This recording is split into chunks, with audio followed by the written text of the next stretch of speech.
We're on the edge, and I'm falling down. Ooh, I got the lyrics wrong.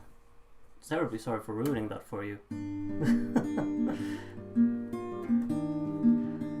I should read in advance.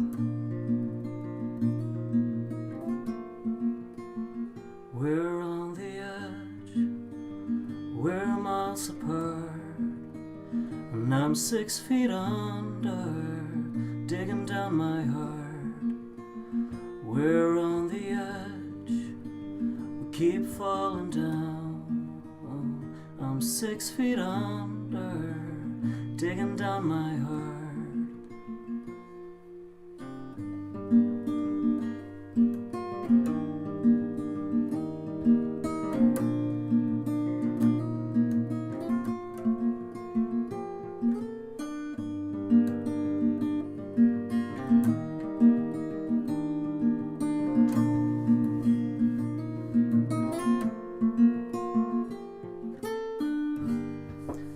Okay, sorry for ruining the opening for you, but that was a song that I liked from Melfest this year. Wait, I'll just put this away, and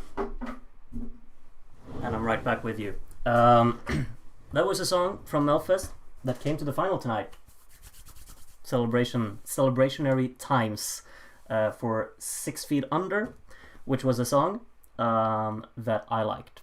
Maybe some of you liked it too, but I guess we should talk about something else first. Regardless, welcome to another one, another stream. What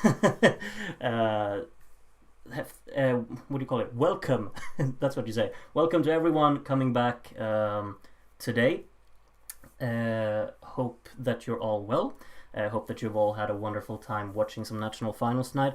I hope I'm not interrupting something that you're watching right now. Maybe there are still national finals going on. I'm not sure. But if there are, I apologize. But I'm still kind of happy that you come here and join me instead of instead of watching those national finals. I guess that's really really cool if you do. A lot of people were here yesterday. There are actually 36 people here right now, which is pretty sick. So welcome everyone. I think it's wonderful having so many people here again. So welcome everyone. Let's see. There's a lot of hype obviously around Finland tonight. However, I haven't watched. I'm terribly sorry, but I haven't watched the national final. I watched Melodifestivalen, as you probably could have imagined, because Melodifestivalen is a Swedish thing, and I am from Sweden. I don't think I need to clarify why. However, I saw that we have a reason to be happy tonight regarding the results over in Finland. Portuguese semifinal 1 is apparently going on right now. So hope you're all enjoying that one. If there are songs left to be performed, then please watch them if you want to, and you can just join the stream later. I'll be on for a little while. I haven't really planned how long, but it's a late night one. It's past midnight here, so we'll be on for a while. I stocked up with a drink as always. You should do the same if you want to. There we go. Love that sound. So I'm settled for the night, I think. Unfortunately, I have no carrots left.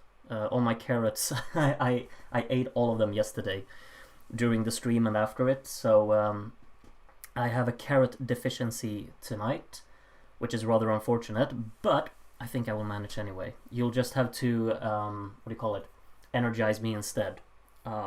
You'll be my nutrition for tonight, I guess. It's always wonderful to follow along with what you're writing about in the chat, and we can discuss some things all related Eurovision or something else. If you want to talk about something else, I'm always up for whatever type of chat it is. Thanks also for all the lovely wishes yesterday. There were a lot of just positive vibes on this channel.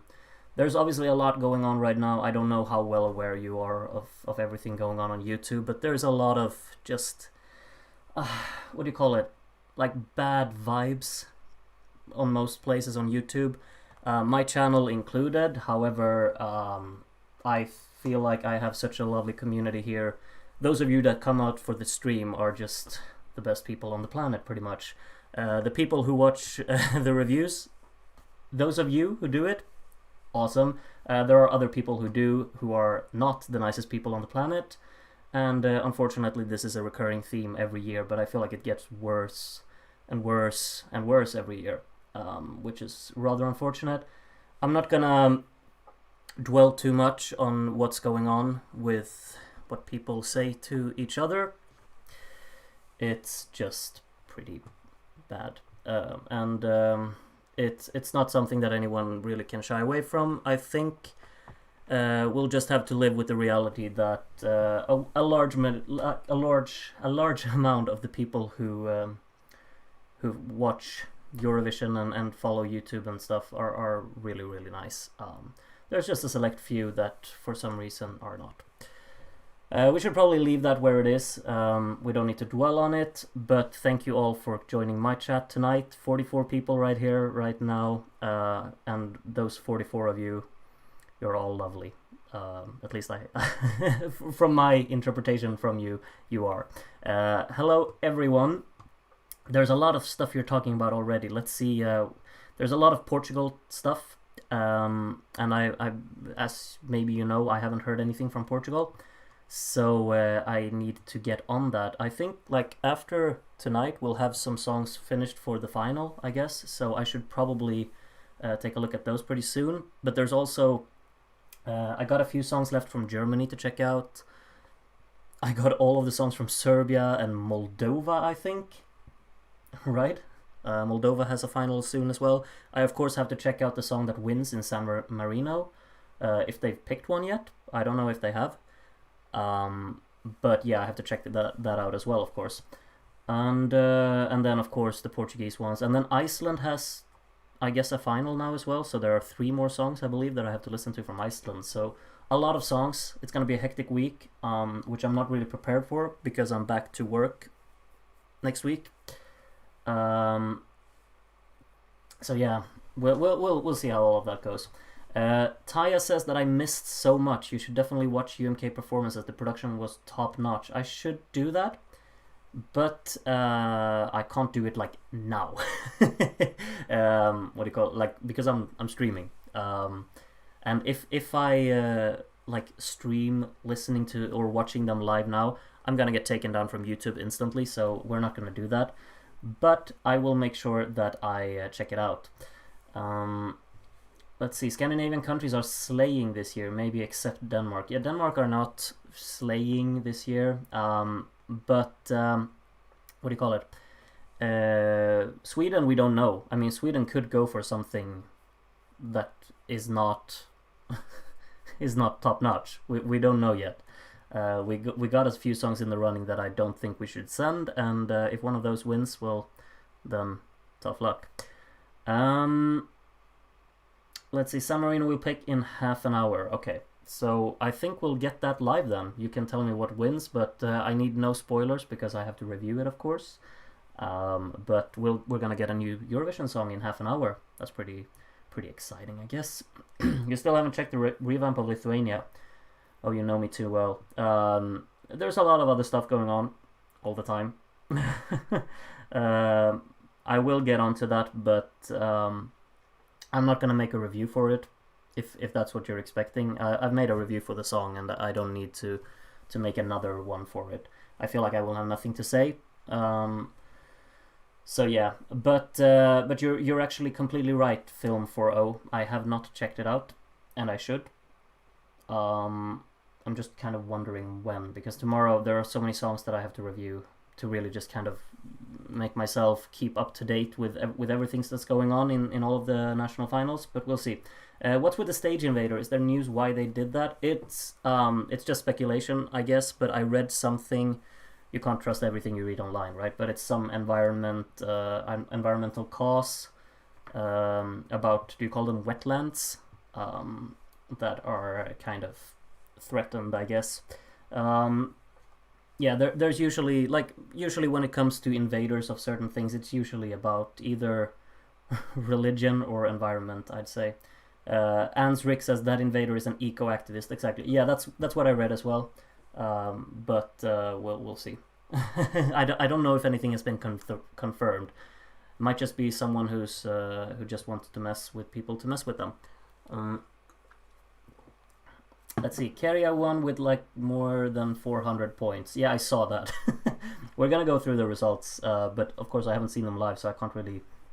I'm not the best of judges, I guess. Keria was a showstopper from the songs we have now. Cha Cha Cha is an easy televote winner, and I doubt it's falling out of the televote top 5. Yeah, might be. It's just nice to see that he actually matched like the what do you call it, the expectations. Loreen and Keria in one night we needed but didn't deserve. We deserved that. I mean, after all of these national finals this year that have not gone to plan, we deserve this. We absolutely did. Let's see. I've always loved how you articulate things. Well, thank you, Sean. That's very kind. Very impressed by Loreen tonight, especially after all she had to deal with in her performance. Yeah, like just imagine you go through the half of your performance, you nail everything, and then you get stopped and you have to do it all over again. The set has to be restaged, and you just start over. Like it's tough, but I mean she's a pro, so I was never worried, I guess. The revamp is not that big anyways. Monica just added a repeated Lithuanian phrase, so don't worry. Yeah, that's what I've kind of understood, but I will still listen to it. But it's not enough of a revamp to make a new review for it, I'd say. Ronella's San Marino entry is up there with Poland's Booty and German Icky. You should at least check that one out. Why are you saying that I should check that one out when it's like those two songs? Have I done something to offend you, or do you just want me to suffer? No, Andy, I will not check that out unless it wins. if it's that bad. Let's wait until Sweden sends Thunberg with the How Dare You song. I don't know what this is. Let's see. It's about religion or the environment. The Catholic Church that tries to sue Chemical Rosa because made in Italy. Fifth Night Live. I don't know anything about this. Hoidamut performance gave me everything I needed and more. The scene was where the other guy was holding the mic while he was singing was moment. I can't comment on that, but I'm sure you're right. Smash Into Pieces made it. They did indeed. Absolutely thrilled for them. Loving the videos where they edit Loreen's performance so the board above her falls. I just found them so funny. Okay. That sounds very painful though, getting that entire roof crushing you. Should we let's see. Let's see if my streaming abilities have not been worsened by one day passing. We need to move myself, which we do like this, and that looks awful, but soon it looks lovely. Wonderful. And then we need the screen capture, which we're gonna add the website. Eurovision World. Why is nothing showing?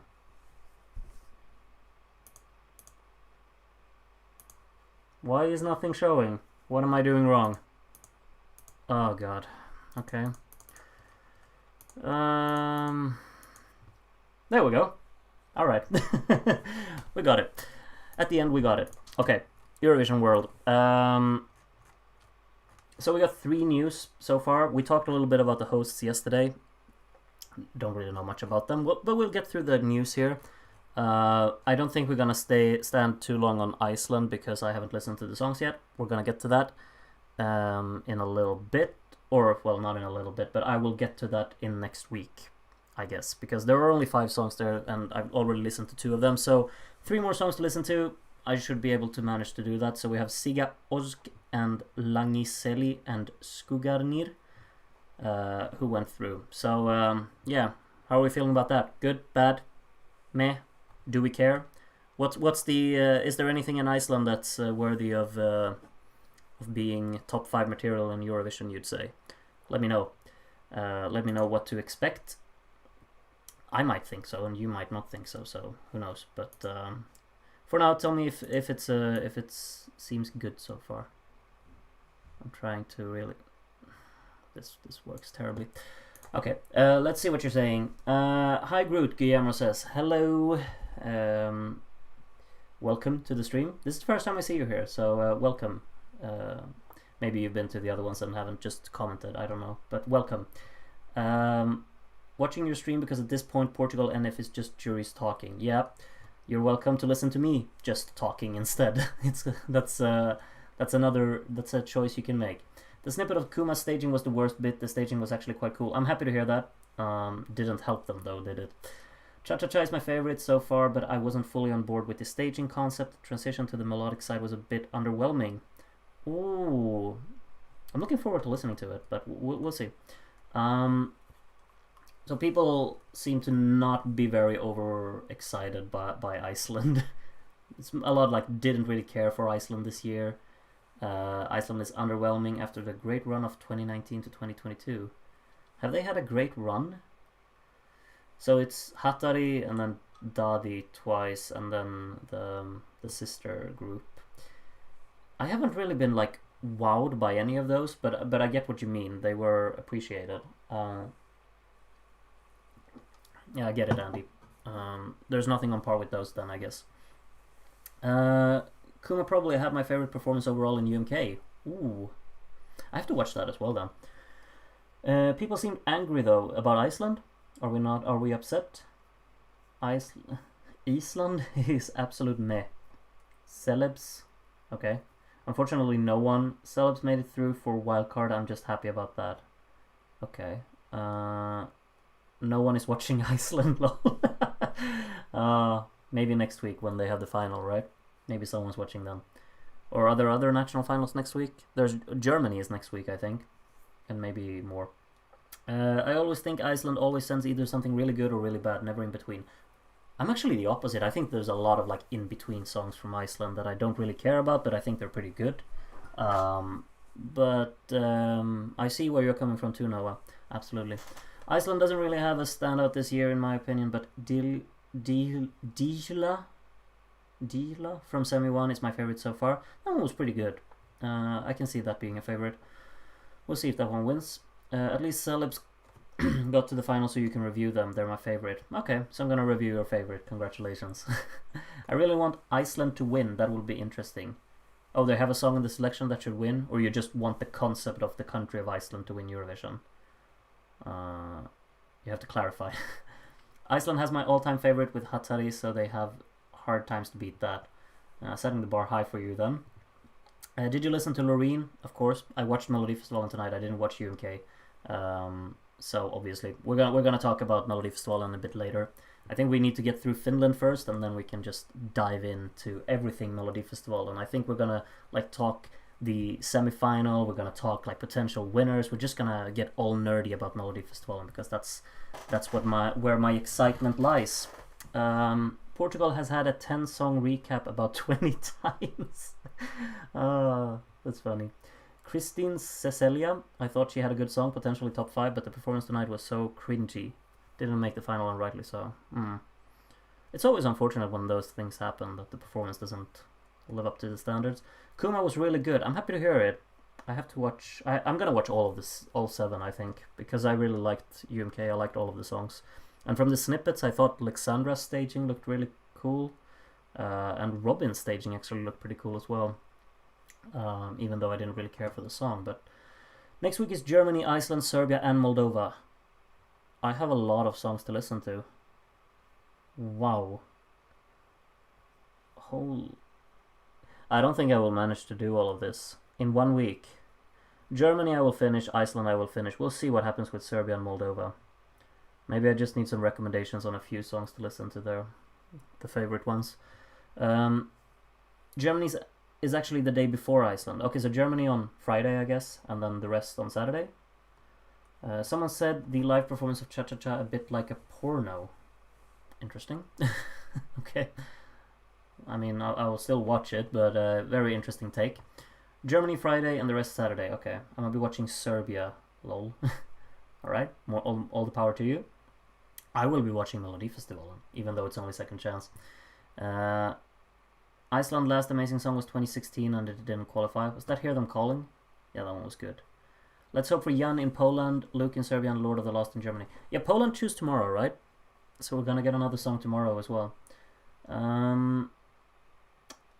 I do quite like the concept of Iceland, not gonna lie. Also the concept of Iceland winning. Yeah, just as a country, or just there's a song there that you like the concept of them winning, or just the country winning would be nice. I guess you're onto something. Do you think Icky will win Germany? Well, I hope not, but you never know. Alexander's performance was great, good staging and a beautiful song. Yeah, it's really... I like that song too, a lot. I haven't listened to it that much. I've mostly listened to Yli Voimainen and Cha Cha Cha. Those two are the ones that have peaked on my playlist, I'd say. UMK overall is the best NF I've seen. I liked every single performance. Some other countries need to take notes. Yep, agreed. Some other countries need to take notes. I'd say Ireland without... Well, I was about to say I'm not saying any names, but I just said one. Ireland should take notes. I haven't watched any of the performances of Deltävling 4 yet. You're in for a treat. There are 2 amazing ones. So, yeah, be on the lookout for that. When do you plan on listening to Serbia's songs? I consider you one of the 2 most competent ESC YouTubers, even though this is my first time ever to comment. Thank you very much. That's wonderful of you to say. Really makes my day. Thank you very much. I'm not sure yet. I have to get through Germany and Iceland first because I've already started those. And then I guess Serbia is the next. I haven't seen any hype about Moldova, so I guess I'll prioritize Serbia. We'll see what happens with that. But I think there are a lot of songs there. We'll see. I probably won't listen to all of them.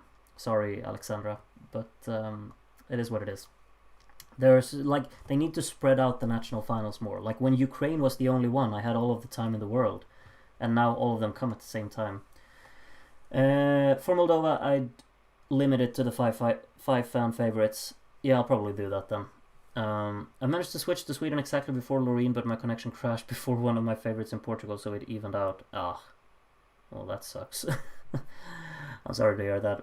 The Serbian NF has 32 songs. 32. Yeah, I can't make 32 reviews. Right, I just want Iceland to win, but they haven't that song, which can win this year. Yeah, sorry for my English. It's fine. Your English is good. I just didn't connect the whole context of what you wanted to say. But don't apologize. Really, it's cool. I understand everything now. But yeah, it could be cool if they win sometime. But it's not like it's the country that I most just want to see win. I mean, if they win, they win. If their song is good enough, then they should win. But I usually don't really consider like, oh, I want this country to win. I just want the best song to win, or something that deserves it. You know the concept that I'm saying. Serbia has 32 songs, so you should definitely just listen to a few of those. I recommend skipping Moldova for your own good. I can't skip it entirely. Have I skipped it? Okay, I've skipped San Marino, so I can't say that I can't skip it entirely. We'll see. Judging, like, it has to kind of go from how much energy I have, like, in the next week. Judging stagings from snippets is a bit like judging a song from a snippet. There's a lot more to be seen. Benjamin's staging was wow and looked like nothing on the snippet. I'm happy to hear that. I absolutely agree with you. It's just like yesterday all we had was snippets, so I just kind of said that it looked promising or it looked a bit underwhelming. But I didn't really judge anything from that. I hope you don't think that I thought negatively of anything just judging by what the snippet stagings looked like, because as of course, as you say, it's stupid to just judge it by that. I just kind of speculated. I hope that's fine. Do you think with the new... Oh, where did the comment go? Do you think with the new rule about international votes will affect lesser known countries such as Iceland, Armenia, Georgia, Malta, or San Marino? Some foreign viewers could have never heard of them. New rule about international votes. What's that? I don't know anything about that. Have I missed something? I don't think it affects that because I think if you got a good song, you got a good song. I mean, in the early 2000s, didn't like Estonia and Latvia won in 2001 and 2002. So I don't think that plays into it, if I'm honest. Moldova had a live audition with juries. I think you can review the ones that got top 3, top 5 maybe. Also, we actually already got some results in there of the favorites. I'll look into it. To be honest, for Moldova, you really only need to review 3 songs, the ones from the returning artists, because the winner will be very obviously be one of those. Okay, I'll keep that in mind. Guillermo needs my reaction for Samo Mi Se Spava by Luke Black from Serbia, the fan favorite, very modern song. I know Luke Black. I've heard his song. I think it's called Demons. Maybe. I'm interested to listen to it if it's the fan favorite. I also remember like some people talking about Samo yesterday and hyping it up if it's that song. I'm hyped for Loreen and Smash Into Pieces, as you should be, absolutely. I think you can wait until the live performances is there for Serbia, since live performance changes everything. Yeah, it just depends on when I will get those. We'll see. I'll have to kind of plan this out, I guess. There's a lot of songs at Serbia's NF. If you need recommendations, you could probably narrow it down to around 10. 10 is still a lot, but yeah, I'll keep that in mind. Moldova is a 3-horse race, then maybe I'll just do 3 songs from that selection. Oh, there are so many comments now. Like, thank you all for commenting so much, and 55 people watching past midnight on a Saturday. I'm ecstatic. But I'm sorry if I can't answer or mention what you're writing about. I can't get through all of them. I feel we need to like keep on track with actually talking about what I was planning on talking about as well. Maybe you can react to fan favorites in Serbia. Yeah, that's probably a plan. Maybe I'll look into it. Serbia has about 10 really good songs and a lot of filler. Reminds me a little bit of Poland, I guess. Had a few really good songs and then a lot of filler. Jay just had a performance of Portugal 1973. Do you know that one? I need to double check. Portugal had a few good ones in the 70s. I think 72. Portugal is among my favorites. Let's see if I remember 73 here. Turada. Just from the image, I don't recognize it, but maybe I would recognize the song if I heard it. I'm not sure. Serbia this year is a letdown for me, and I don't understand Samo Mi Se Spava. Sorry. Yeah, not everything can be for everyone. It's the way it is. There are a lot of people who don't like cha-cha-cha as well, and they probably feel the same way as you do here, because they're the odd ones out, I guess. Let's see. If you're gonna skip most of the Serbian songs, prioritize reviewing Luke Black. Yep, got it. Have you privately listened to Eiffel 65's or Ronella's entries in the San Marinese NF? If yes, what's your opinion on them? I can just answer you no, I haven't. In case they win, I want my review to be like the first listen, so I wouldn't listen to them. There is a new country in ESC voting was the rest of the world. Oh, so we're getting a new voting group and everyone from other countries can vote in that? Interesting. That's completely like passed me by, this information. Who is your favorite from the Melfest semi-final? We will get to that, Guillermo. I hope you can stay around for a little bit because we just need to cover Finland really fast, and I'll try and pick up the pace, and then I'm gonna get really nerdy about Melfest, I think. People can vote from the rest of the world now, though they all count as one country and only televotes. Yeah, but that's pretty cool. Can you tell us your current 2023 ranking, or would you need time to properly prepare it? The full ranking, no. Slovenia is up there, Latvia is up there, Ukraine is up there, Italy is up there, Finland is of course up there. I probably missed a bunch, but those I like those. Australia is up there, Norway is up there. Yeah, I can't get through all of it. But yeah, you got a few there that I liked, Noah. Hope Voyager's Promise is growing on you. Haha, it's my favorite by far. Yeah, it's good. It's up there on my preferences. Serbia has semifinals during the week, so you can react after that. Good point, Brian. Okay, so it's kind of like there was another national final that did that as well. Wasn't it Spain? I think Spain did that. And Italy, of course, San Remo. I had to like go through the week there.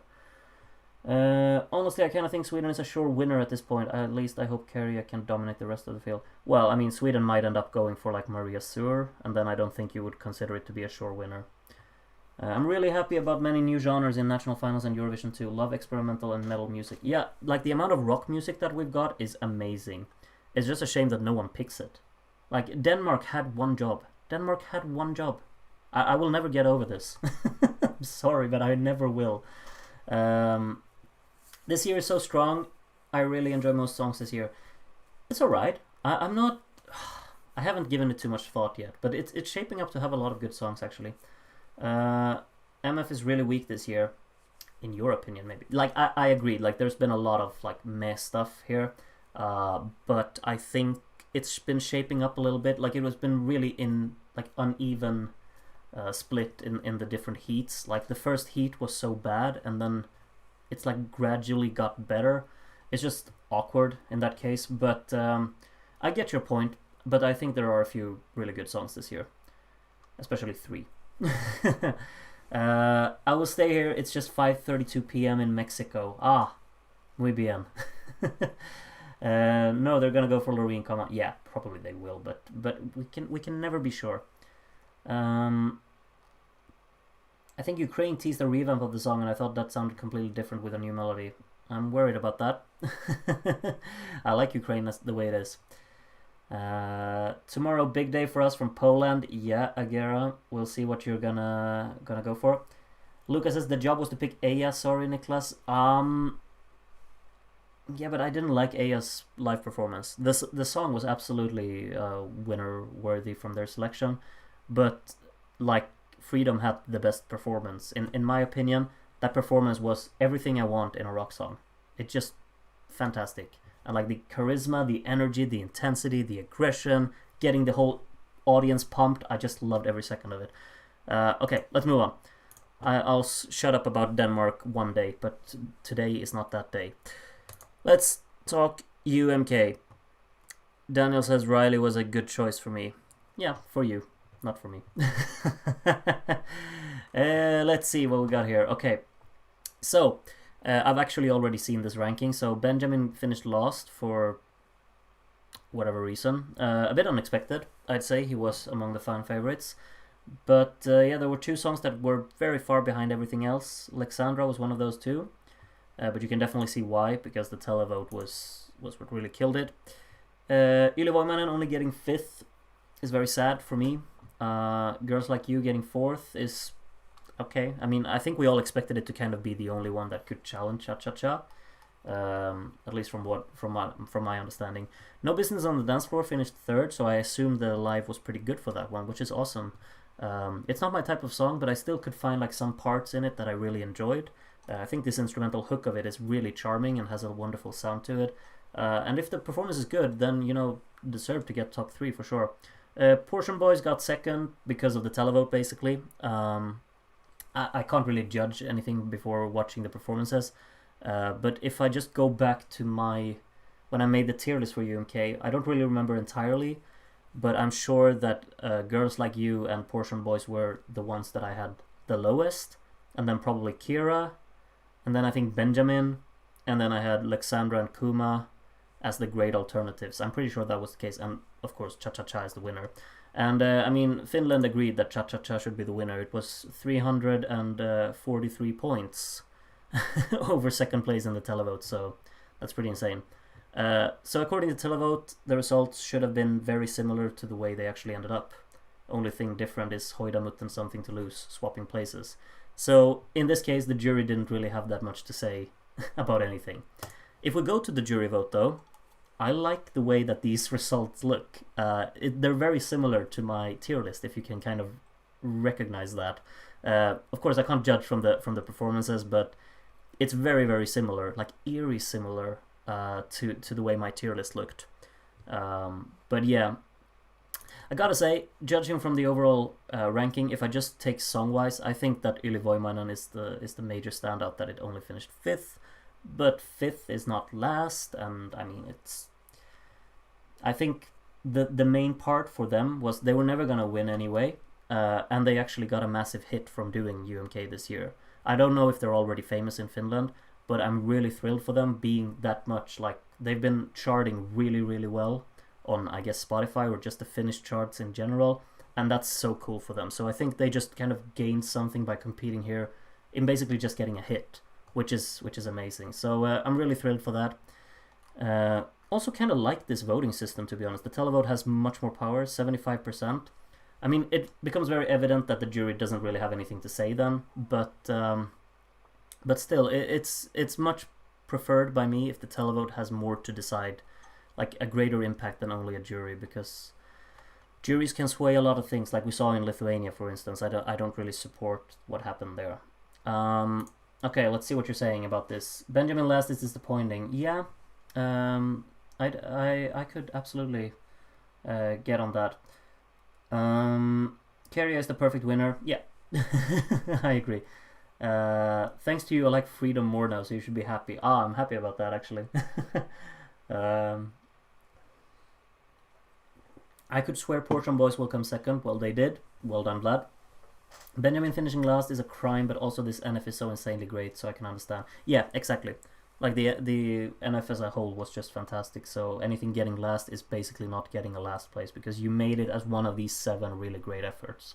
So, yeah. Kira was great live. I'm happy to hear that. I always think like these pop songs are really difficult to really nail live. We had one in Melody Festival and in this heat that I didn't like. I mean, as a song, and the staging was alright, but it wasn't like mind-blowing. But we'll get to that later. Kuma was the best performance for me. I'm happy to hear that. I'm just excited to watch these now, but I will keep my, what do you call it, patience. Kuma under Robin is wild. Yeah, but Robin is a big name, so I expected Kuma to come second for sure. Surprised by how little televote they got because of the way they charted, I guess. Ylvoiman and Robbed, NF results are very often so random. Yeah, it is what it is. I haven't been keeping up with national finals for so long, so it's all a bit new for me. If it wasn't for my country's juries, Kuma would have beaten Robin. Well, I mean, it's 5th or 4th. I don't think they'd care. Portion Boys was amazing live. Happy to hear it. I'm looking forward to watching that as well. I enjoyed every performance, honestly. That's awesome. Like, that's the dream to have in your national final, that everything is just good. Robin getting 28 points from the jury is pretty low for me. The live performance made me like the song. I'm happy to hear that. That the performance kind of elevated it. Alexandra robbed from the televote. Yeah, the televote gave her 24 points. That's very few, but she got some points, so. And I always kind of expected that would not sit well with the televote. And I mean, she got second in the juries, so there's something to write home about there. Kuma is pretty famous, but not as big a name as Robin or Portion Boys. See, but then they got like, because their song this year is a bigger hit than both Robin's and Portion Boys, I'd assume. So really happy for them. If I remember correctly, the English commentator said Kuma won a Finnish Grammy. Ah, okay, so then they're pretty big. But that's so cool, though. I mean, and of course, they also got like an audience outside of Finland as well, because I've started listening to them. I only listened to that song, but I should get through more of the discography later on. But yeah, I think they've got a lot of new listeners outside of Finland as well, which is really cool. Benjamin vocals were a level below the other artists. Only reason he was that low, really. Yeah, yeah. I mean, that's understandable if that was the case. Didn't like Portion Boys too much in studio, but the live was super fun. Bonus points for having a drummer on a Segway. Okay, interesting. Kira had good vocals. She was fun. That's awesome. I'm looking forward to getting through these. I will cha-cha-cha to my grave while listening to Tattoo. Right. Stop watching San Marino for this live. Thank you, Kamari. Welcome. You're very welcome to join. Hope you stick around, I guess, and don't think that this is the worst thing in the world, watching this live, so you want to go back to watch something else. You're very welcome to join, though. Benjamin got 12 points from the juries from Sweden and Poland, so it was first somewhere.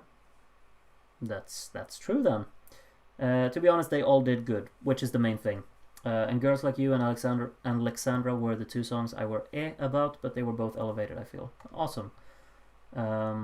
I didn't know Portion Boys were that liked. I mean, it's still nothing compared to Keria, but yeah, Portion Boys Segway drummer versus Milik trampoline drummer, who wins? Battle of the Ages. Let's see.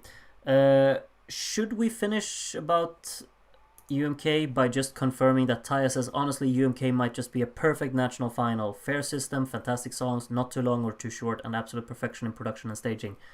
I can't comment on the last part, but the rest, absolutely agree. And very kind towards content creators like myself to only have to listen to 7 songs and not 32, like Serbia. Still like Serbia, but 32 songs is impossible. 7 songs is such a good number, I'd say. I find your lives to be really laid back and easygoing. Most streams are rushed and never look at the chat. Yeah, but I'm not like most people. Sorry, that sounded really cocky, didn't it? But I'm happy to hear that, Noah. I think this is all just kind of a bit of fun. We just hang out together, and yeah, that's what I really like about it. I think this is really just calm and nice and a bit fun.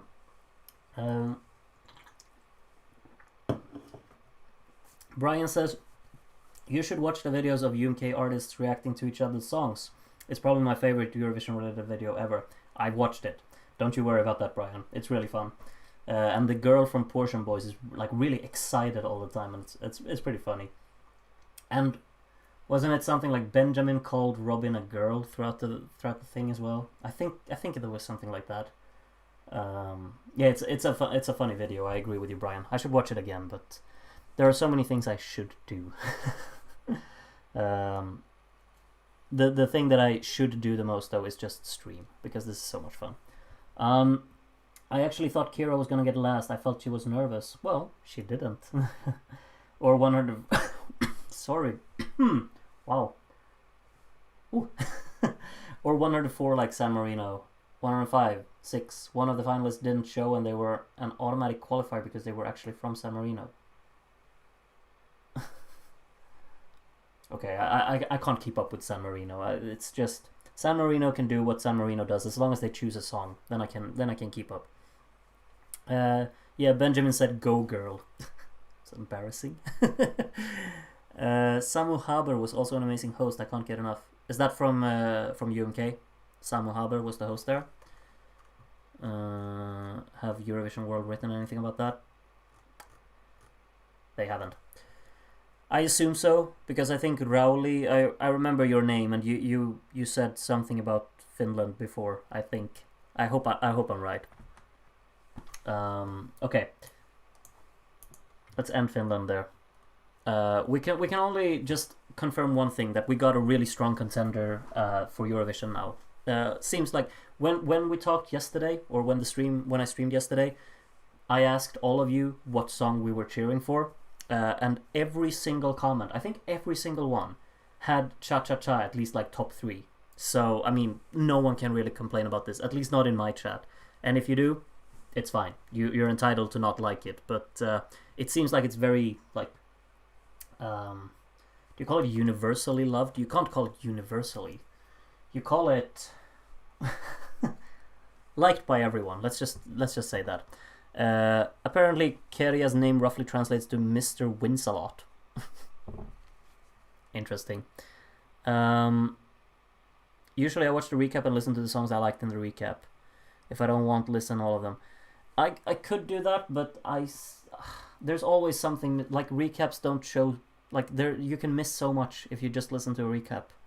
You can miss like the golden ones. But I get why, because there are a lot of songs to get through. These cuffs happen when you don't have your obligatory stream carrot. I don't think the carrot is what makes me not cough, but thank you for giving me an excuse. Mauro the Legend is part of the jury in Portugal. Where did you rank Saudade last year? Probably top 5. I don't know. I don't have a ranking from last year, but very, very high.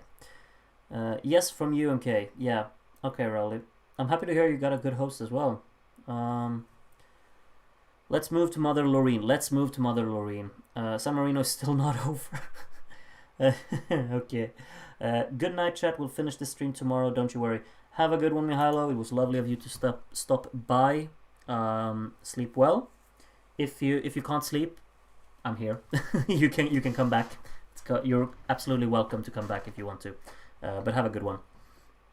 As long as they choose a song, that's proving to be a bit harder over there in Submarine. Yeah, it seems like it, doesn't it? Still not done. I have the ability to understand in 10 to 15 seconds what I might like and what not. It's a little bit strange. No, I don't believe that.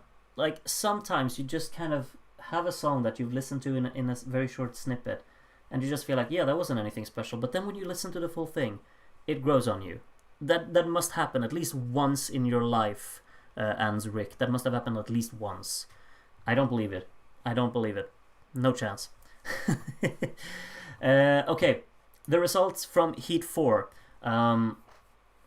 Let's go from the bottom and up, so we can save the goodies to the end. Mera Mera Mera. I mean, we talked about all of these 7 yesterday, but we hadn't heard the full song, so I just kind of gave you like hunches that I had, like, oh, this sounds promising, this sounds a bit like it's not gonna be my thing. And I said that Mera Mera Mera didn't sound like my kind of thing. When I listened to the full song today and when I saw it, I realized even more that it's not my kind of thing. It had like a what do you call it? It was fun. It had upbeat touch to it. It was just kind of there to entertain and be enjoyable and catchy. And I guess it kind of what do you call it? Like pulled through with that purpose. But other than that, I'm not really sure if I got anything from it. I thought the performance was pretty decent. I thought he sang very well. Like, there was nothing wrong with it. It was just that it's not a song that I would ever listen to. I think it was very uninteresting throughout. Structure very by the books. Instrumentally, nothing really special going on in it.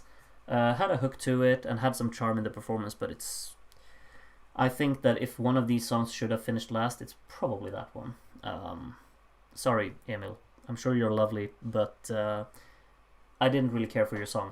I thought Edelweiss was pretty. It was pretty. Kind of sounded like that in the snippet as well. But one thing that I thought about when I listened to the snippet was that it sounded a bit hectic vocally. I didn't really get that same feeling when I saw it today and when I heard it today. I thought that it flowed very nicely throughout. It had a very warm sound to it. It was just really pretty in that sense. And I think they were. They had like a nice performance to them. It felt a bit unsynchronized at times. It felt like they weren't really sure when they were supposed to hold their hands together and whatnot. But it was like only just minor details like that, and maybe that was part of the point. I don't know. But I liked the lighting on stage. Thought it really looked very nice. They sang it decently. I'm not sure if like it wasn't really perfect, but it was okay. Just kind of something that bugged me when I listened to it though is the use of the word Edelweiss, because I don't think that it fits the chorus. It sounds a bit like external. It doesn't really fit with the whole flow of the words that they're using in the chorus. I don't know. It sounded a bit weird to me, but and like the chorus has this pretty like constant melody to it, but at the same time there's really something charming in this like folky little vibe that it transmits. So I mean, it was decent, but I would probably never put it as one of the 4 to go through. I think 6th is, it's okay. It can be there. I wasn't cheering for it, but I didn't mind it either. We have, of course, this was probably a bit of a surprise that Mariette only qualified to the semi or Andra Chansen by 1 point over Axel Schylström. When I watched Gorgeous here, I thought it was really, really great. The thing with it though is that it's a song that I would never listen to in my life. It was slow, a bit on the, I can't really call it cheesy side because it really packs like an emotional message with it. But as a song, arrangement wise, it didn't really have that ability to really click with me. It's not a song that I will ever listen to, but I thought it was presented very well. He sang it incredibly well. Like his vocal performance was, I can't say it was the best because you had Loreen, but I mean he sang it beautifully, and I like the whole concept of everything, and I like the story behind the song as well. I think that he deserved to go through. I absolutely do. However, the thing is that I also believe Mariette should have gone through. Mariette this is probably like this is probably, in my opinion, her weakest effort so far. It's easy to say so early because I've only heard the song like once or twice now, but it's not a song that stuck with me. It sounds very, very heavily inspired by Lale, who is a Swedish singer who has this very same type of sound, instrumentation basically, in most of her songs, and the vocal style is very reminiscent of that as well. I think there's a nice melody within this. There's a nice little instrumental to it. I think it's staged very well. It has this kind of, I wouldn't call it epic feeling, but it's absolutely very polished and professional production-wise in terms of its staging and layout. And of course, Mariette sings it really, really well. But the song was, like, it was a bit underwhelming compared to her previous efforts, and I can absolutely understand why she almost got knocked out. It was a strong semi. And of course, a 1 from the young age group here, 3 to 9. They didn't like Mariette, and that 1 can really just like knock you down. But she got some 12s here as well. I mean, she's really, what do you call it, likable, and she's very professional. But I don't think this song is really there, and I'm very doubtful that she will actually make the final from the semi. But we'll get to that in a bit. Then we have Where Did You Go by Kiana, which was, in my opinion, the worst song in this heat. It came third. It almost went to the final. But this song is basically the most repetitive thing I've heard since Temple of Love by Bodies Without Organs in 2006, I think, which was also in Melody Festival, and which looped the song title of the song. I think it was like over 100 times. I'm sure this one is up there as well. Like, I wonder where he or she went. And then she says that, what was it, under the stars or under the sun, she found him or her. So I don't really know what the point of the song is. It's a lot of just, where did you go? I found you. Where did you go? I found you. Where did you go? I found you. It does my head in. And it's incredibly repetitive, like melodically as well. Instrumentally, very by the books. 3 chords looped throughout the entire song. Most basic song structure. I get that, like, the performance was a bit professionally put together. It was ambitious. It had choreography. It had a light show. It looked great, you know, and that hopefully that's kind of what elevated it. But we all know the reality of the thing is the fact that the kids liked it. It was upbeat. It was happy. It was a pop song with an electronic production, and that really just worked. But I never want to hear it again. Never. I'm sorry. I might be really harsh, but it's not my thing. That's the real question. Where did you go? Yeah, where did you go?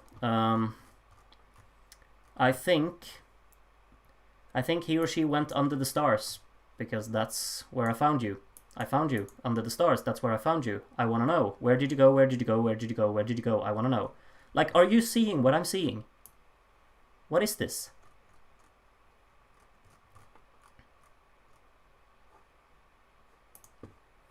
Hate it. Sorry, rant over. Thanks for coming to my TED Talk. Smash into pieces. 6 feet under. 5 stars, for sure. This is... 6 feet under was what I was waiting for. This entire Melody Festival season, I knew before that we were getting a rock band in the last heat, and I was basically just sitting and praying that, okay, let this actually be like top tier rock delivery of this song, like epic, anthemic. I really like this style that they have. It's very Linkin Park, I guess a little bit Blind Channel, but more mellow in the sound design, I'd say. It's not as distorted, but it still has that drive and punch to it. Has a killer hook to it. Very melodically engaging. Vocally sounds great. Staging was out of this world good. I love this 3D landscape that they got with like the neon lights and kind of a city landscape. It looked amazing, sounded amazing, had a great hook to it, lovely structure throughout the song as well. These instrumental breaks after the choruses when the synths just take over, it's like such a moment of just like, wow, they knocked it out of the park. This is perfect. And it's just on this, like, it's balancing on this really fine line between being a hard rock song and a pop rock song. I mean, this is very pop inspired. It has a pop hook to it. It has a pop chorus with guitars and heavy drumming, basically. but it's also these heavy inputs, and also like synth reliant heavy inputs with distorted guitars. It's a combination of these, so that, I mean, it's kind of open for everyone. There's a chance for everyone to like it. And if you look at the voting pattern here, obviously the people at the age of my grandma didn't really like it, but everyone else, 8, 10, or 12. And that's just really telling for how well this went, and how well written this song is, and how well arranged it is, because it's just on the balance between being really accessible for people who love the heavier stuff, and for people who love the pop stuff. Everyone can just kind of get behind of this one, and just say, yeah, it has a good chorus, or it has heavy riffs. Like, there's something for everyone to enjoy in this one, I feel like. A bit similar to when Dead by April was in 2012, with Mystery. If you don't know that one, it was basically a song, like heavy rock song, like this synth heavy, like nu metal kind of inspired rock song, which was the same thing. It had an amazing pop hook, but still had the growly, like it had growl in it, like vocal growl, and then really heavy guitars and drumming. So it's kind of similar point, and that song went to the final as well. So it's similar in that case. Then we got Loreen. Loreen knocked it out of the park. She got a stage invader for her performance, which I'm sure everyone is already aware of. Absolutely awful. Does it again, and does it even better, I'd say. I mean, the fact that she just comes out again and does it the same way, just polished, perfect. What a performance, what a staging it has. But what's the real standout is probably like her vocal performance in this. It's absolutely wonderful. The tone she brings in her voice is just so overpowering, and I love the chorus. I love everything about it, honestly. There's like this one section within this song that I can't really click with, and it's when they go into this instrumental breakdown towards the end. The transition leading into that is incredibly abrupt. Like, it's fine if it's an abrupt transition, but this one is completely like it's taken from a different world, because it's just chopped off and being introduced without really being like, there's no use of fading or automation here. It's just stop, start, and it feels very sudden and chopped, and I don't like that. Everything else, incredible. Okay, I've been rambling about everything Melodifestivalen, and everything you've written in the chat has passed me by. So let me catch up here to the best of my abilities, which is not going to be a lot, because wow, you've written a lot. Thank you for writing so much in the chat, and thank you for watching, so many people. I can't get through all of this. Let's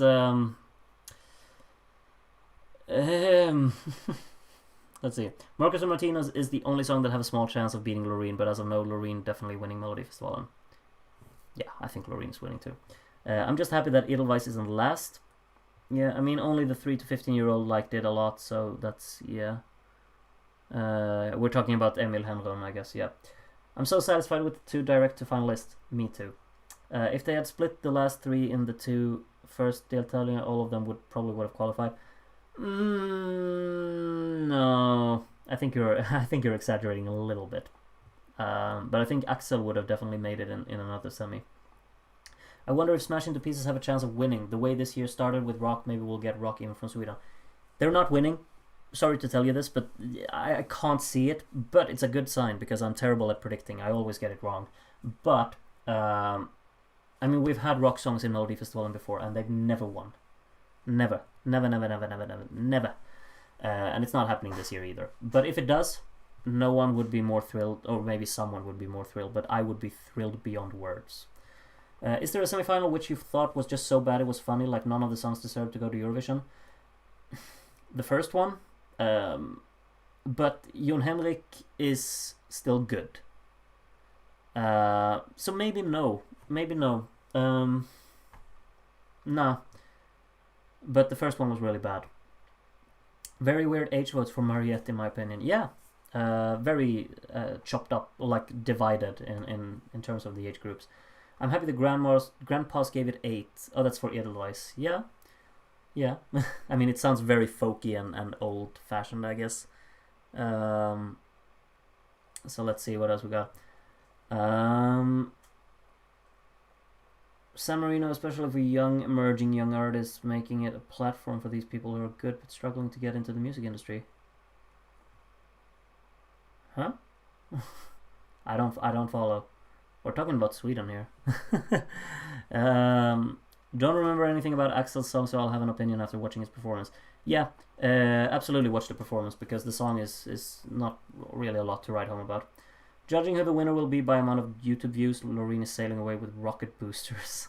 I can imagine. I actually didn't expect such a good rock song from Sweden. It's actually pretty good. It's really good. It's really, really good. Absolutely. Let's see. Where did you go, Cotton Eye Joe? Well, who knows? Well, that's a real question. Where did you go? Yeah. Kiana looks like a great performer. I hope she comes back with a better song. She only turned 16 today. Absolutely. I mean, she could do a... What's her name? Clara Hammarström, who had a... Well, in my opinion, a not so good song the first time. She didn't really have a good song the other time either, but she went to the final, and then she went direct to the final when she had a song I actually liked. I mean, there's potential, absolutely, but this song was repetitive beyond words, and I despise it. So, the Grandpas also really liked it. They gave it 10 points. Oh yeah, Axel Quistam, yeah, probably thought Kiana was their granddaughter. Oh yeah, they gave 10 points to Kiana. Yeah, maybe they did. They were probably like, oh, she looks like such a sweetheart. I want to vote for her.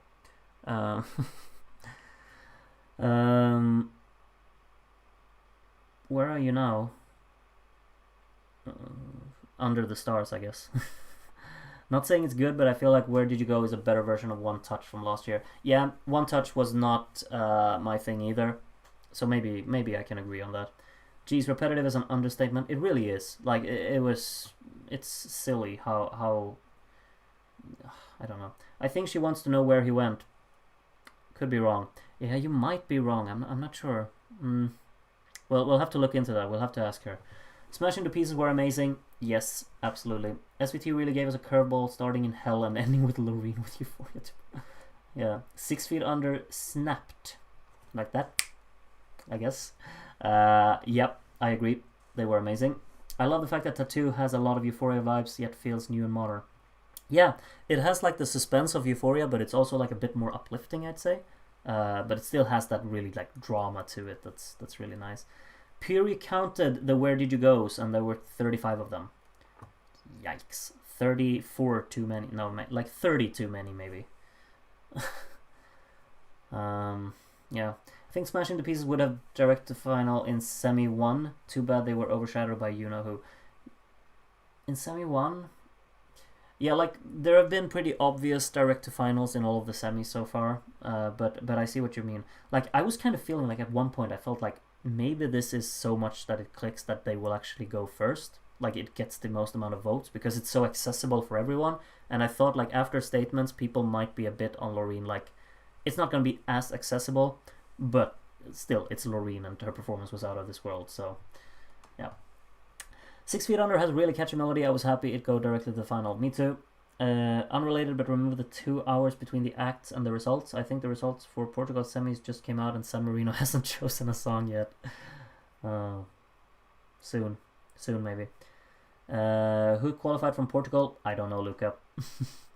Everyone other than the grandmas appreciating the Mellows rock song brings me life. Yeah, same, absolutely. What's going on now? Attention everyone, Loreen already has 74,000 views on YouTube channel. Marcus Martino second with 17. It says a lot. Loreen pulled a Suri after that invasion. Yeah, sure did. Portugal announced their 6 qualifiers, but now they've just opened the lines for the public to save a 7th one. Okay, interesting. A 7th qualifier, apparently. Hi, who are you? AJ Funny Drummer says. I am Groot.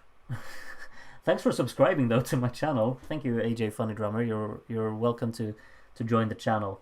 Much appreciated. Loreen singing when the music cut after the stage invader was really nice. Yeah, exactly. Like no one really realized that it was actually like an issue. I was getting like very suspicious when the camera was just zooming out and nothing ever happened. It looked really odd, but I mean, she just kept going. Pro. Kenneth says 2007 was technically a rock song. It was a yeah. I get what you mean, but you get what I mean, Kenneth. I mean, it's not. That's vintage rock. It's not. It's not hard hitting rock. It's not heavy guitars, heavy drumming, massive riffs. It's not that kind of rock song.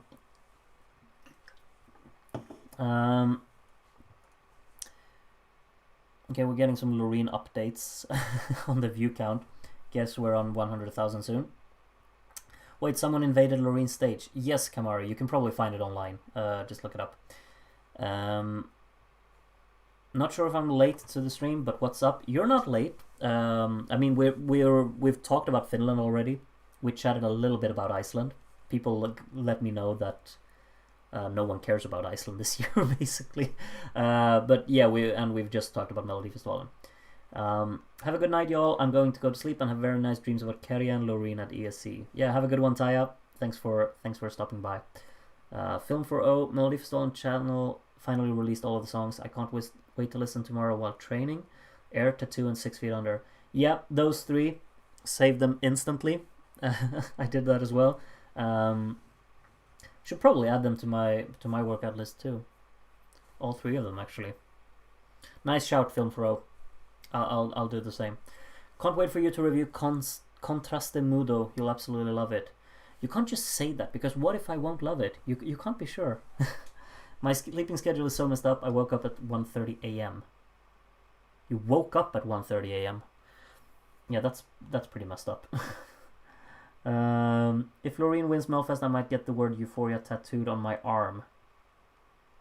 Only true fans will understand. I don't understand it. I'm sorry, Noah. 92,000 views for Loreen. Loreen was even more amazing than I expected. Yeah, probably. Yeah. Out of the two songs of Loreen that did not go to the final, My Heart Is Refusing Me or Statements, which one is your favorite? Statements. Statements is my favorite song in 2017. My Heart Is Refusing Me is good, but I have other songs that I prefer in 2011, but Statements was... I love Statements to bits. Tattoo is definitely a Eurovision winner, possibly. It could be. Could be. So, what I was thinking that we're also gonna do in this video, I'll just have to prepare it though. So I will have to take a... We've been streaming for 1 hour and 16 minutes, so I will take a 5-minute break, and then I will be back. 43 people in the watching right now. Let's see how many of you are left when I'm back. I will prepare what I think we're gonna do. It's gonna be Melodifestivalen related, so if you're excited about that, then you should stick around. I'll leave you with what should I leave you with while I'm gone? I'm gonna leave you with Smash Into Pieces. I think 6 Feet Under. You're gonna listen to that if you want to while I'm gone. You can also mute and do something else. 5 minutes, and I'll be back. Okay.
Right, welcome back.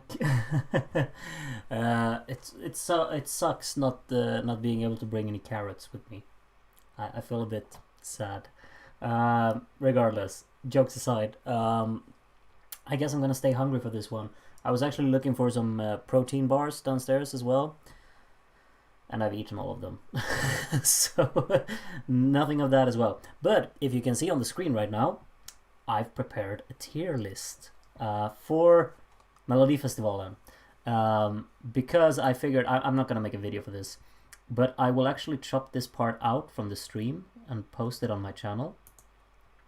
So you can watch this afterwards if you want to. But we got 16 songs left in Melodifestivalen, and I mean I've heard all of them. Some of you might also have heard all of them, and I will try to make a tier list from the songs that we have. And everything you disagree with me on, just tell me. Everything you agree with me on, you can tell me that too. I can also see in the chat that San Marino has finally chosen a song. So, well done, San Marino. JH3 says chat's gone from the screen. It definitely should not be. Why is it not? There is one comment. There's a no carrots comment from Noah. Yeah, indeed, no carrots. I hope the chat will automatically just work. But if it doesn't, that sucks. But I will be keeping an eye. I have, you see, there are 36 people in the chat right now, or watching in the stream. Technically, there are only 35 because I'm watching as well. I have it right here, so I can actually keep track of the chat here. So so I can still read what you're saying. But as I said, we're gonna make a tier list from Melodifestivalen and the songs that are remaining. And these are the 16. I prepared this so that we can do it. One thing I haven't prepared though is like where am I gonna place anything, because I have no idea. I haven't thought anything through. Which so easily happens when I'm supposed to plan something. But it is what it is. I hope you enjoy anyway. I think it's going to be very spontaneous, like me dragging out places and putting songs where I think they should be. But yeah, I mean, it basically is what it is. But since we've already talked so much about it today, let's just start from the bottom, because everyone already knows now. Chat is back on its own. Your prayers work. Thank you. So many boy bands this year. Yeah? I haven't given it too much thought.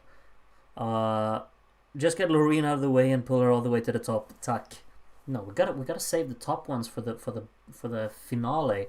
Okay, we're gonna get right into it. Tier list: Sweden, 16 songs, 5 categories. And if you've been following the stream now for a while, hearing me talk about Melodifestivalen, you already know that the song "Where Did You Go" is not for me, because holy hell, this is repetitive beyond words. I've already talked about it in the stream, so I'm not sure if I have to mention it again, but yeah. How many times did you say she said the chorus? There was someone in the chat who counted 35 times, I think. I seem to remember. Melodically uninteresting, chords uninteresting, instrumentally uninteresting. Nice little performance to it, but yeah, not for me. So let's see. Lucas says, I can see that not for you are Theos, Elovan, Benin, Tone, Paul Ray, and Kiana. I haven't said anything. Don't just make assumptions. But you're right about one of those. Should we go with Elovan, Benin right here? Not for me. Absolutely not for me. This is what do you say? Like, it's a very popular genre and type of music these days, but it's one that I don't particularly care for. I guess it's like an ambitious performance with a fun little, like, it's harmless. It's just there to entertain and to be fun, but I'm not in on the fun aspects of it. I don't really particularly enjoy it, so simply it's not for me. It has a nice little hook to it, I guess, but it's a song that I would never listen to. Simple as that. I honestly don't think that there's anything else that I would consider to be not for me. These are the two that I absolutely do not want it to see go through at all. I think the rest of them have pretty redeeming qualities here and there, but there's gonna be a lot of them that I would put in the "It's Alright" category. And the first one, as Luca pointed out, I think we're gonna go with Tone, "Rhythm of My Show," because this song it has this drop that wants to be like the song really tries to be very kind of empowering, I'd say, and it has like this suspenseful tone to it. It's a bit dramatic, but it's also like sassy. It has some attitude. It has this drop segment which tries to build some energy in it, but everything kind of just sounds a bit flat to me, a bit uninteresting. I don't think the instrumental hook is really packed with a lot of drive. It feels very mellow and restrained for trying to be this kind of empowering and attitude-packed hook. I think the vocal performance is honestly, I don't want to be harsh, but it's very subpar in comparison to the competition here.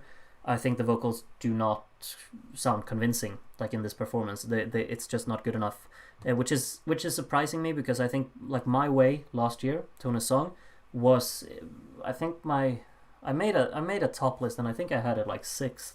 Thought that was so much better. This one is like Gary says in the chat, the drop is very underwhelming, and I agree. I think most aspects of this one are very underwhelming, and there's like some weird lyrics in it as well, isn't there? Well, no. It's still alright. Like it ambitious, has some qualities in it. I think the hook is catchy for its certain audience, but I'm just not part of it. It's alright. Is she even singing in English? Jeffrey asks. Her diction is rather lacking. Yeah, it's a bit unclear at times to really hear, which is a bit odd, because I think in "My Way" it sounded much clearer, but it is what it is. Let's move on. Should we get Mr. Alpha out of the way as well? Paul Ray.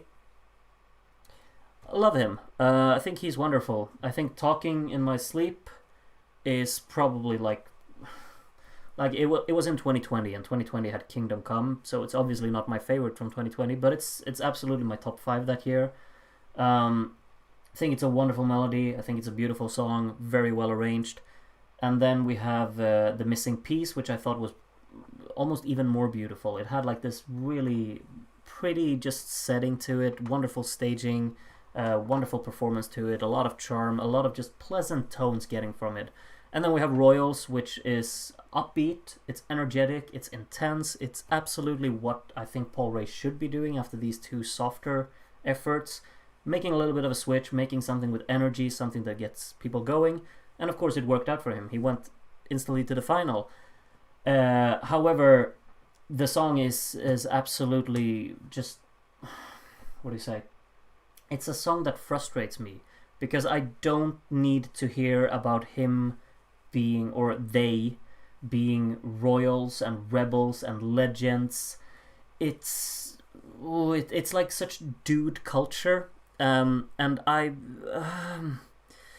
Paul Ray, I'm sorry, but you're not alpha enough compared to Groot. I think probably the opposite applies here, that he's too alpha to kind of apply to me. Like this song just screams this kind of, it just wants to be so much, and it just comes across so silly in a way. I can't connect with it.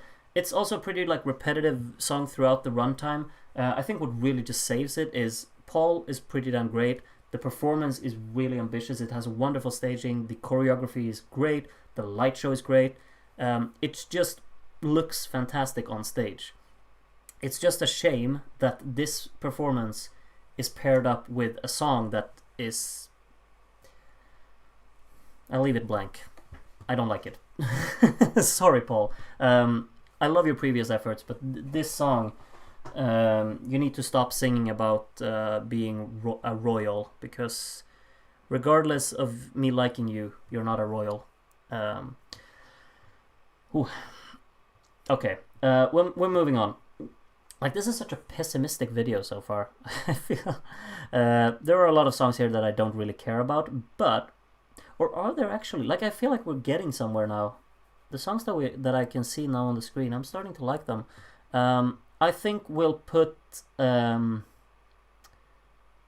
Let me just think though. We have two songs from the semi here, so those two, I want those to get knocked out, but I have to pick two more from the semi to get knocked out. And I think we're actually gonna pick one of them now to throw into the It's Alright category, because Mariette, I feel like I'm a bit harsh here because it is enjoyable, but I just feel like the song isn't enough to really warrant my decision to really put it into the enjoyable category, because it is a bit on the forgettable side. It kind of just passed me by. I don't really consider it to be that outstanding. It has a great performance to it. She sings it very well, but the song doesn't really have that, like, leave that impact on me, and I don't really get an impression of something that really clicks here. So I'll just have to put it in the It's Alright category, because it's not all the way there. I find it enjoyable, but it's not a song that I would ever set myself out to listen to, unfortunately. And that's just the way it is. So I would like for her to not not qualify from the semi-final. And let's see what other songs we have from the semi. We have Nordman, we have Tennessee Tears, we have Tios, we have Melanie Webe, and we have Victor Krone. These five, yeah, they're all gonna be in enjoyable or above, and so will all of the finalists that we have here as well be. So we're gonna move up to the enjoyable category. I feel like what I have to start with here, I just kind of have to stay true to my personal opinion, I guess. Oh yikes, this is really tough. Probably. Ah, God, this is so difficult. I'm gonna go for Tios. Mer of Day, really ambitious, like really fun. I think it's a massive step up from what he did last year, but it's just so far away from my type of music. It's this like bubbly pop that's really happy, upbeat, makes you just want to be in a good mood, and it kind of manages to do that while also just not clicking with me at all, because I'm not the audience for it. I feel like when it comes to these upbeat pop songs, I get more enjoyment out of the song that Panetos had, for instance, which was in the same semi, you know. So what do you call it? It's just more like, it's just my subjective preference in terms of the musical delivery here. I don't find the beat to be very interesting. I think it's a bit flavorless. I think the hook is there. It has a great melody to it. The performance is definitely what elevates it and just kind of kicks it up a gear and makes it actually a standout. And I think it will qualify for the final. I don't think we need to worry about that. But in an ideal world that I decide, I think I will just have to put it like just outside, because I like the other four songs more. But it's not going to be like that when we see the actual results. But at this moment, I feel like this is the one that I get the least enjoyment out of. And I don't really listen to it. But it might be a grower. I don't know. I haven't really given it too many chances afterwards. But yeah, it is what it is. I think most of you kind of just expect me to not be the audience for this as well. So I feel like I might get a bit understood there. Let's move forward, and actually let's go with Maria Sur here, because this, like, it's such a conflicting song, this one, because she sings so well. It's very epic, anthemic. The lyrics, I don't think a lot of people really click with. Like, it's so sad that you have to write a song about standing in the pain, standing in the pain, standing in the rain and feeling pain. I mean, it just really frustrates me, because the song is trying to tackle an actual issue in the world right now and make you feel sympathy. It manages to do that, but it's only because of her story. It's not because of the songwriting here. It almost feels like a parody to what it wants to present topic-wise. Unfortunately, I feel, and that's just such a kind of disappointing aspect within this song, because I feel like the songwriting, while not really interesting, it is a power ballad with a big voice, very engaging in that sense. I say it's emotional.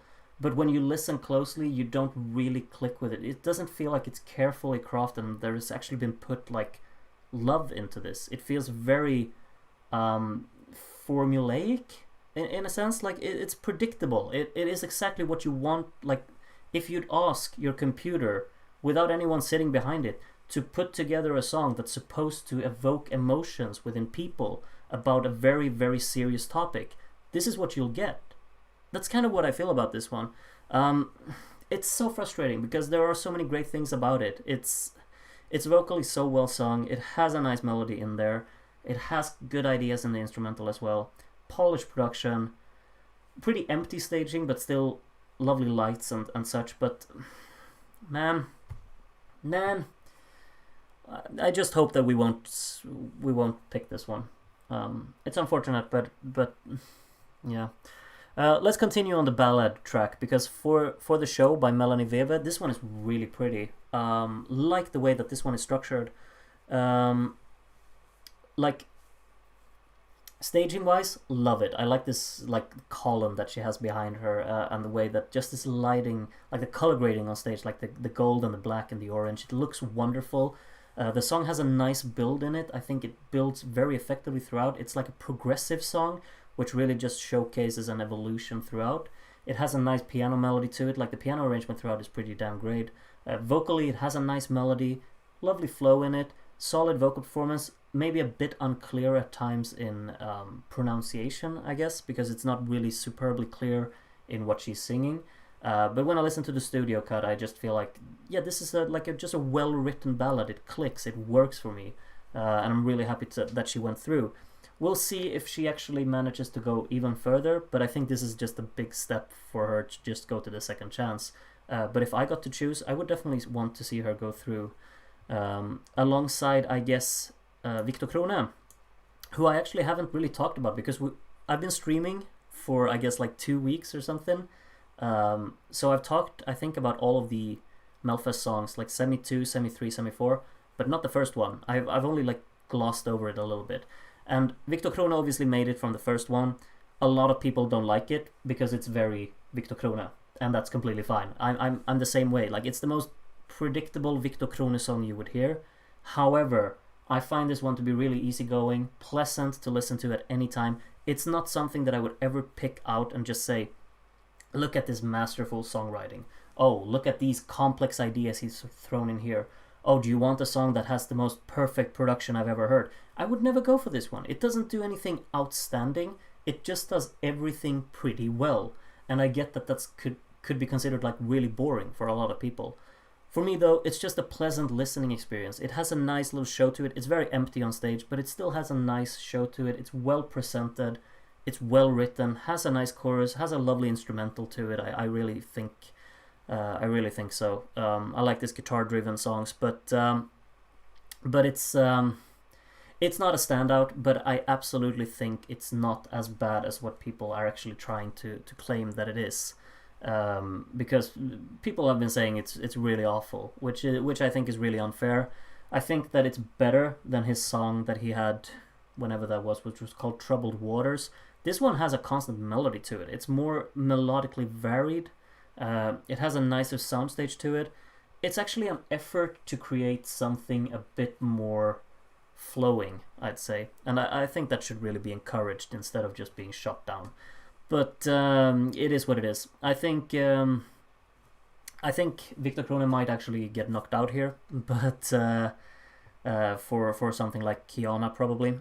But in my world, I think it's among the strongest songs in the semifinal. But I don't think the final necessarily needs it, because as Luca just wrote in the chat, I just kind of quickly glanced. Victor Krone's song is just very Victor Krone, and that's absolutely what it is. Let's move on. We got 2, 4, 6, 7 songs left.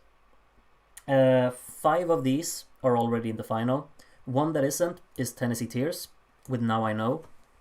This one's enjoyable as well. I wouldn't go as far and call it a great alternative, because I don't think it is. I don't think it's something we should send to Eurovision. However, I think that it's very charming. It's very upbeat. I like country when country is done right. It's so reliant on the guitars, and the way the guitars are layered in this song. It's just a nice soundstage. And I think the chorus has a great melody to it. I think the drumming is energetic. There's a constant energy within the song, and really makes it feel very lively throughout. It's also, just like Victor Krone's song, a nice song to listen to at any time. It's really pleasant while still being pretty catchy and upbeat. And I think this one just has a little bit more of an memorable aspect than Victor Krone's song has. So that's why I just kind of prefer it a little bit. I also like the duet aspect of this one. I think they're great together. I think they sing incredibly well. Especially the woman in this group has a wonderful voice, really does. And I think they sound great together. I like the instrumental of it. I think the staging is pretty decent as well. It looks nice with the band. It feels very inviting and warm and just, yeah, inviting. It feels nice just seeing it and listening to it. I think it's really pleasant. So that's an enjoyable one as well. And we got 6 songs left. And the more I look at them, I think that these 6, if we go for any of these 6, I will be satisfied. That, like, if we send one of these 6 songs to Eurovision, I won't have any issues with it. Of course, I have my preferences on which one we should send, but these 6 are the standouts, in my opinion. One of them is, of course, only in the semifinals so far. However, I feel like they probably will make it to the final. They were very close to going to the final in the semi, but Paul Ray went instead, because I guess that's what royals deserve. Nordman aren't royal enough to go to the final, I guess.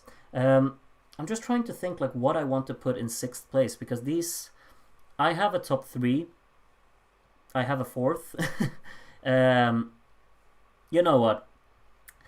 Let's get them out of the way. I like Nordman a lot, but the thing that sets them back is that they have no staging. They basically have no staging. They have an LED, they have crows, they have green mysterious screens in the background, and they have a wonderful song with a fantastic melody. I can't stress it enough. The melody of this song is out of this world good. It's so charming the way that it's played on the key harp, and it's lovely how it's layered with the vocal towards the end of the song as well. However, they have nothing behind them, nothing to really support them, which I think is really unfortunate. These guys deserve a performance to really work with their song. I've already mentioned it in a previous stream when we talked about this semifinal, that in 2008 they also had a really great song, but a performance that was expensive. It was well thought out, well crafted, and well executed. They burned a girl on stage, technically. You just need something to actually go on stage as well. They're excellent at just creating a story, lyrically or melodically or visually in this case, in a performance. It's such a missed opportunity to not give them anything to do for a staging. It's so disappointing to just see 2 men, one singing, one playing the key harp, and then crows on LED screens behind them. Great alternative if they can enhance the staging and actually make it into a great performance, because this song has the potential to be that. It has a wonderful melody, it stands out atmospheric, or like in an atmospheric sense. It definitely has its own sound, and I think it's a standout. But yeah, if they have that staging to Eurovision, they're not going to go to Eurovision. But in this world, if they would end up going to Eurovision with that staging, I would be very worried. But yeah, great alternative song-wise, I'd say. Jon Henrik Fjällgren is also, of course, a great alternative. He always is. I didn't really care for his song in 2019, which was called Norrsken, because it was basically just a rip-off from Axel and Ingrosso. I've already mentioned that enough times, but I just mentioned it again for whatever reason. However, this song doesn't have that like melodic impact. It feels mostly like a song featuring Jon Henrik Fjällgren than it is a song Jon Henrik featuring these other 2 dudes. Because his yoiking is very much in the back. It's not the center, like the focal point of the song. I think where the perfect balance was made was in 2017 with the En Värld Full av Strider, which I don't remember what position he came in, but after Statements got knocked out, I was rooting so hard for that song to win because it stood out so much. It was epic. It had a grand tone to it, and it incorporated Jon Henrik Fjällgren so well with the rest of the song. It was like he was still the main part of it. The yoik was so integral to that song, and then the chorus had this massive delivery vocally and melodically, but the yoik was still the focal point. Here it's the complete opposite. You have a song, it's pretty, like, it's very modern, electronica inspired, has a great sound to it. It's produced very well, it sounds wonderful, it has a nice hook to it, not like overly memorable, but still nice. And then you incorporate Jon Henrik Fjällgren and you put it at the very back. It's not what the standard part about this song really feels like. Uh, it's very unfortunate, but it's just the way that I feel about it. Still, if it was to win, I would 100% be behind it because I think that it's really enjoyable to listen to. It is just a great song, well written, well arranged, incorporates the yoiking really nicely, but I feel like it's just a missed concept because it's supposed to be the other way around in my head. Still, I really like it, but yeah, it's not the song for me. We got 4 songs left. These 4 have floored me. And Panetos is the one that, like, Panetos is not gonna win. Everyone knows that. Like, when I saw the second semi, I was like, okay, I want Panetos to win because they were the standout that far. Of course, we had Jon Henrik Fjellgren, but they were the song that made me feel something, that gave me hope for Melodifestivalen this year. It just elevated when I saw them. They were incredible on stage. The song, I get it if like it's like a party song. It's very happy, very harmless, just upbeat and tons of fun. And I think it does that job perfectly. But I get it if that's not your thing. Like if it's only that, then I mean people could just be like, oh yeah, it's simple, it's predictable, it's very easy, straight to the point. Not really a big fan. Completely understandable. As a song, I'm not entirely sold on all of the aspects within the song because I think like when you listen to it in the studio cut, the production quality of it isn't really what I wanted it to be. I think the opening is very weird with how the vocal is very loud and the instrumental is super restrained. But as the song kind of, like, when you see it live, it's just something completely else because they're charming on stage, they have wonderful energy, a lovely performance, and things are going on all the time, all over the stage. They have this really just charming aura around them, and they work fantastically together. They have a choreography which is playful, it's fun to watch. For the entire 3 minutes here, I forget about everything else going on, and I'm just hooked by this performance and this song. It makes me so happy.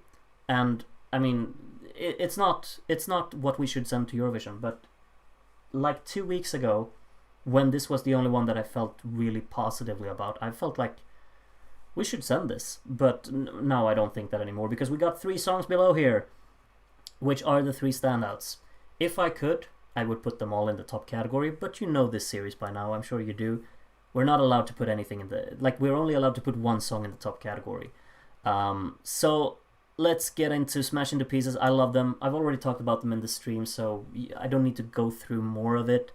But it's just this perfect balance of pop and hard rock. There's something for everyone to latch onto here. It has the hook, which is very pop inspired. It has a nice melody to it that's very easy to stick in your head. It has a little bit of a softer touch instrumentally. It's not all out just distortion and heavy drumming here for the chorus, but then you have the riffs that kind of comes after it, which are really heavy, and you have this synth being very prominent in these sections as well, which is just a nice sound, like instrumentation through the song as well, and its sound design is out of this world great. It sounds fantastic, has a little bit of everything from both worlds, I guess, and it's a fine balance between different styles and different approaches, and I think it just works. Staging is fantastic with this whole 3D cityscape they got for it. Fun little, I guess, idea for the drummer with the mask. It's all just packaged so well and well executed, and a great alternative. If they win, I'd be thrilled. If Marcus or Martinez wins, I will be thrilled, because this song is probably my favorite song in the selection. Like, if you just listen from a studio cut, it's everything that I kind of need. It has suspense, it has like this mysterious mood to it, it has a build which is super effective, and it has an instrumental drop with a sound design that is out of this world great.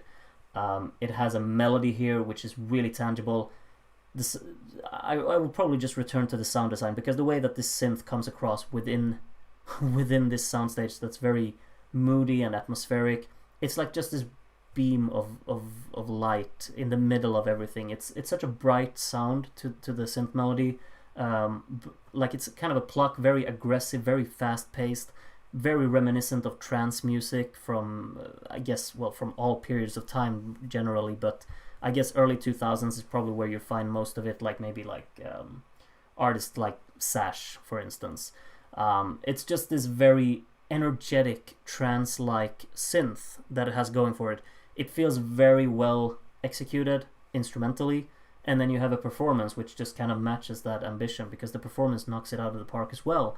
The light show is great, the choreography is great, they work together on stage as well. I feel like maybe it's lacking a little bit in the second half. It becomes a bit more like too much free-flowing stage wise, but as an overall package still, it just looks great, it sounds great, it's perfect, but it's not Loreen. I guess. I mean, I think like if everyone who makes a tier list for Melody Festival this year will probably put Loreen at the very top, because it's just that performance and that effort that just is a step above everything else. It's professionalism to the max. It's creatively put together, arranged on stage in a wonderful way. It's really just like this creative staging kind of elevates what already is a very powerful song with an immense vocal performance.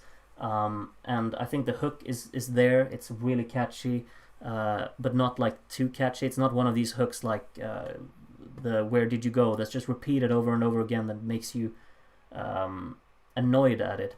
It has a nice melody to it, lovely tone in the vocal that matches that ambition as well. It has a very intriguing instrumental that's varied throughout as well. And the final part of the song, the drumming, it really kicks in. Really, like, even after the first chorus, when the drumming has kicked in and the energy is being kept in the second verse, just small little things like that add so much to the song. It feels very energetic throughout. It's constantly really engaging, and I think that's the standout part about this, along with the vocal performance and the staging and, you know, the whole package. It's Eurovision ready, it's Eurovision worthy. Let's see how far it goes, but it's the song that I think we should send. Simple as that. That's my tier list. Tell me what yours is. I'll be reading the chat to see and compare. You don't have to put all of the 16 songs in it if you don't want to, but you can just give me your winner and your great alternatives, and we'll call it there. And I'll try and get through the chat. You've written so much, and I haven't been checking it like at all. Let's see. Where Did You Go sounds like she wrote and sung and thought it was too short, so needed to extend it, and did that by putting the title in a few more times. Yeah, it's basically once you've heard 1 minute of the song, you've heard all of it. That's basically what it is. Royals equals winner with that Coca-Cola commercial sound on the last part. What? I don't get it. Am I stupid? Maybe I am. I don't know. Rhythm of My Show drop is very... Oh yeah, I read that. Is she even... I read that as well. I actually kept up a little bit. Paul Ray, I'm sorry, but you're... Oh yeah, I read that as well. Returning to say that one of my least favorite San Marino entries won. Oh. Unfortunate.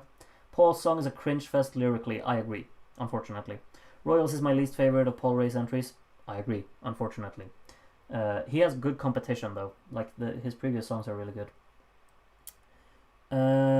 Teals and Maria Sur better for Groot. Wasn't expecting that. Huh? Better? What does Tennessee have to do with Sweden? Why not Göteborg Tears or something? I think maybe they're based in Tennessee. I think like they're country artists and they have some relationship with Tennessee, I guess, or Nashville or whatnot. I don't know. Göteborg Tears sounds really dumb though. I'm sorry. It's also the second time someone has a title related to Tennessee. First one was Osby, Tennessee in 2018. That's true. Tears was the only Heat 2 song I liked. More power to you. I liked Panetos. Is the reason Loreen is not in her official Melfest portrait like everyone else is because she's on another level? I don't know. I downloaded them from the Melody Festival website. So that's... They put this photo on her. So maybe they think that she's not on the level of everyone else. Standing in the pain, that's so me. Groot, the chat could write some lyrics while you play the guitar and it wouldn't turn out much worse than Maria Sur song. Wow, that's harsh. I find it very pretentious, especially knowing there isn't a Ukrainian behind the lyrics. I agree, Jeffrey. I agree. Nah, instead they got Laurel behind this girl's song. So Laurel Barker have written those lyrics, I guess. I'm not gonna mention anything about that. I'm just disappointed by the lyrics in that song because it deserves to be more heartfelt. I think oh yeah, Victor Krone is very good, Waffle says. Happy to hear that. Happy that some people actually like him. I'd have issues with Jon Henrik Fjellgren and the other two guys because Jon Henrik deserves better. I probably agree a little bit. Yeah. Obsessed with 2017 but didn't like this one at all. Yeah, 2017 is the standout effort from him. 2015 is really good as well. But we had Mons in 2015, so we couldn't go for him, sorry. 3:41 a.m. here. Ans Rick needs to sleep. Good night, Ans Rick. Really happy to have you here for so long. I've been streaming for almost 2 hours now. So have a good night. Okay taste for the top 3. I got the same 3 plus Mirav Day. Happy to hear it. I think those 3 are like the massive standouts here. Air feels like just an average enjoyable pop song, but as I said earlier, no, I disagree, Lawrence. I disagree. It's where have you heard pop songs with a sound design like that? Like this synth hook that it has. I need to listen to the pop songs you've heard because I disagree. Gary says the airdrop is not for him. I know it is good, but I just can't get myself to like it, and that's absolutely fine. It is right up my alley, but it's never gonna be up everyone's alley, and that's completely just the way that it is. Happy to see you share that, Gary. I'm not too fond of Mellow this year now that all the songs are released. It's sad since I've always loved it, but I don't know, just disappointing, and I really hope Loreen wins. Completely understandable. It's not been the best selection, but I think we got a few good ones in here. Kapski says maybe it's just me, but the first seconds of Air reminds me of Not a Sinner Nor a Saint. It's not only you. The first like 3 or maybe like 4 notes of the song are identical to Not a Sinner Nor a Saint, but then it changes up. So, but you're absolutely right. I believe they're probably in the same key as well because it sounds identical. I agree with you. Queen Loreen cannot be beaten this year. Probably not. Film 4.0 airdrop is exactly for me. Yeah, me too. Artie says, hi, hope you're having a great stream. Can't listen to much of it because I'm very tired, but yeah, good luck. Thank you very much, Artie. Happy to just have you drop by and drop that comment. It's like the vibes in this chat. Can you feel it? It's all warm inside. It's like such a contrast to what you could also experience on other videos on YouTube. I feel so grateful for having so much warmth and happiness getting from this chat. Thank you for stopping by, Artie. Everyone who just leaves a comment, it's so appreciated because it really makes me happy. Unless you spread hate speech in your comment, then I wouldn't appreciate it. Air is just not for me. I'll re-listen to it, but it just feels like a song that I won't connect with anyways, and that's completely fine. You don't have to force yourself into liking anything. If it's not for you, it's not for you. Loreen, is Eurovision winner worthy? Possibly. Winner Loreen, and let's see. So Luca has winner Loreen and great alternative Loreen also. Kenneth has enjoyable Teos, great alternative Marcus and Martinez and Loreen, and winner Smashing to Pieces. I like that. I like that. We got the same top 3, Kenneth, but you prefer the rock, which is really cool. Gary, my tier list: 1 Loreen. That's all. Winner Smash all Loreen, Marcus and Martinez. It seems like the top 3 is like so universally agreed at this point, which is really, really cool. Loreen miles ahead of everyone, but enjoyed Kiana and Marcus and Martinez too. Hey from New Zealand, Aotearoa. What? Love your comments and fresh perspective. Thank you very much, Wolf. Happy to have a New Zealander, a Kiwi in the chat, I guess. You're very welcome to join here, and I hope you have a great day for you. I mean, you've woken up, I guess, so it's a brand new day for you. And then Lucas is better than Mariette and Teos and Maria Sur. What's better? Yuyu's winner from Melfest 2023 is Booty by Alina. Yuyu, were you the one who always talked about this song yesterday as well? Like, what's up with the obsession about this song? Can we just forget that it exists, please? Lauren says, don't get me wrong though, I actually like Air. Have you said something that implies that it... Oh, Air feels like just an average enjoyable pop song. That was you that said that. So you like it too. So, okay. What bugs me about Tattoo is that in the bridge the same melody is used as in the chorus without rhythmical variation. They could have done something different there, in my opinion. What do you think? Interesting. I will listen to it again and actually think about that. It hasn't struck my mind yet, but I will absolutely pay attention to that. Very interesting. Thank you, Benny, for telling me. I'll listen to it a bit carefully again. Andy says, I'd take Cornelia and Medina from last year over any entries this year. I guess Loreen has it in the bag for now. Both Cornelia and Medina were obviously incredible last year, so but I think this year has the three standouts. I'd take Cornelia out of above everyone, including Loreen. But yeah. Mgua says, you might have already answered this, but do you make these tier lists public on Tiermaker? Because I would love to use them myself. I don't know. I just make them, and then I don't know if they public or not. I guess if we search for Melody Festival in 2023 in here,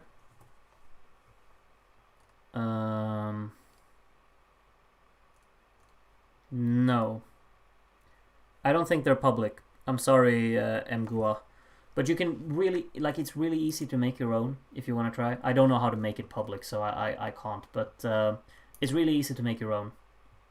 So you can look into that if you want to. Aotearoa is the Maori name from New Zealand. I didn't know, and I probably pronounced it terribly as well. So sorry for that. I wasn't expecting you putting Maria Sur and Theos over Mariette. Ah, got it, Luca. Got it. C Registering says, you're not the only Kiwi here. Well, welcome to another New Zealander, and good morning to you, I guess.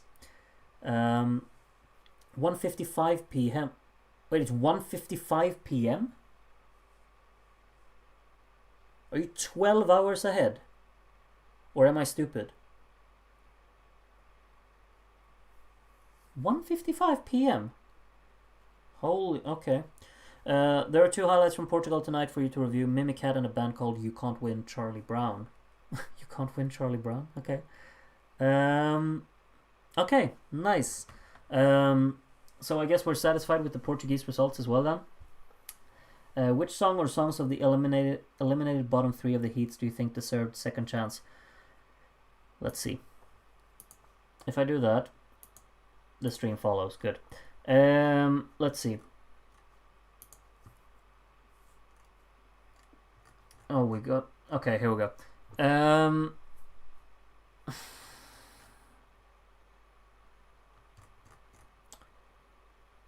Yeah, well, in this one, I didn't like Kiana, I already told you. So Axel instead of Kiana, I would have preferred.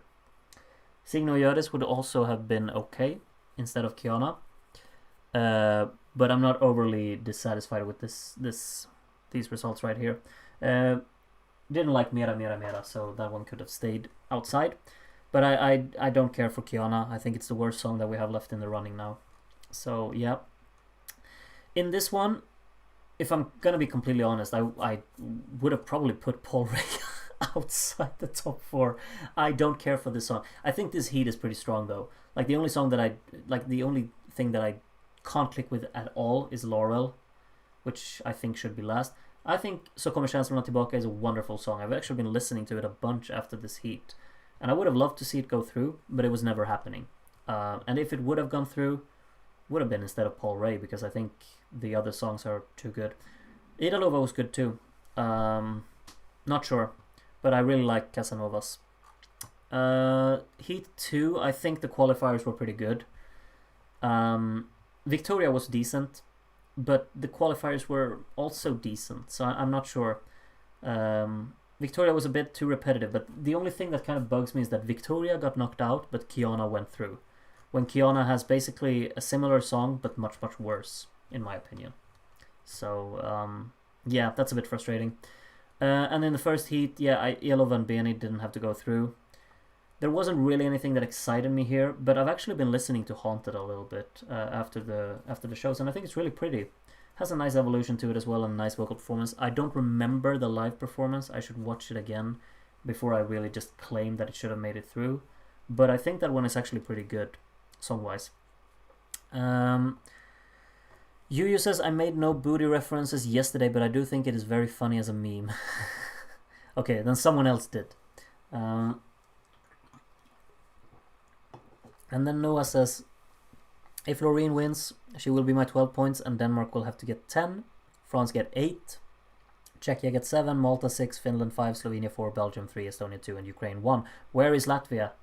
Where is Latvia? Can't manage with this. But Noah, aren't you Swedish? You can't vote for Loreen. I'm sorry, but that's just the way it works, you know. Sorry about that. Yeah, I think that's it. We've been streaming for over 2 hours now, and I think that has to kind of be it for today. Honestly, we've got some results. I gotta make some reviews in the week. Germany, Iceland, Serbia, Moldova. Got a lot to go through, and Portugal now as well.